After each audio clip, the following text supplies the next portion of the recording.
track number 11 on the album is called Heaven Couldn't Wait. Yeah, this is a song I wrote for my late father. It speaks about the man that he was. You know, he truly was a light, and anybody who knows him knows that he was somebody who was open-minded, free-spirited, accepted people as they are.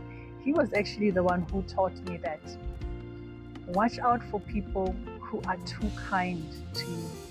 Basically, watch out for the extremes. If a person is too harsh or too negative, don't have them in your life. If a person is too nice and loves you too much and would do anything for you, that's when you open your eyes, because they're definitely hiding something. And my life experience has shown me that he was right.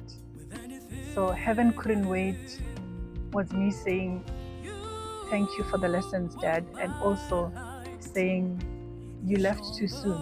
You know, there was still a lot that I could have learned for you. There was still a lot for you to do on this earth.